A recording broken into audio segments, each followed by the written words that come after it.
ඔබගේ ප්‍රශ්නේ තියෙන්නේ. පගෙන් හපන් ඔබට මොකක් හරි ප්‍රශ්නයක් තිබ්බ නේද? ෂුවර් උගේ ප්‍රශ්නයක් ඔබට තියෙන්නේ. අනිවාර්යයෙන්ම තොපේ මනස වර්ධනය නොවීමේ ප්‍රශ්නයක්. ඕන දෙයක් කරේ තොපි නතර කරන්න එපා. කුඩුම ගහපියව. කුඩු ගහලා ඒ ගහෝ දැන් ගංජා නීතිගත කරලා තියෙන අරපියව ගංජා වලින් පටන් ගන්න. ගන්න නැතුව ගංජා වලින් පටන් ගන්න. එළවුනොත් මරනවා දැනගන්න. හරි. යකෝ මම සයන්ස් කරන්නේ. මම මැත්ස් එක දුකන් දෙක රෙද්දද මම උගන්වන්නේ. පොතේ ටිකක් පැටලෙන තුට කියලා. දැනපන් අනිවාර්යයෙන්ම ටෙක්නොලොජි කරන්න. දෙක හමාරක් කරපියකෝ. ඉතින් පස්සේ මරණකම් ආතල් ටිකද පියව. ඉතින් පස්සේ ඉගෙන ගන්නත් ඕනේ. ආයෙ මොකක්ම බෝබුලා දා ඉගෙන ගන්න යන්නේ. හරියට විභාගෙ මේ ඉරේ කොට දාපන්. එතනින් එහාට නිකන් ඉඳපිය. නිකම්ම ගෙදරට එනවා. ඩිග් කැල්.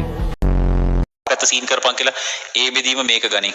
මෙන්න දැම්ම K sign A K sign B මේක දැම්ම සුළු කරා මේක හරි සයින් වලට ආවා මේක එහෙමව තියපන් මේක සයින් දන සයින් දෙකයි සයින් එකතු බෙදීම දෙක සෝරි cos සයින් අන්තර බෙදීම දෙක. තේරෙන්නේ නැහැ නේද? අතයලා දාලා ආතල් එකේ ඉඳපන්.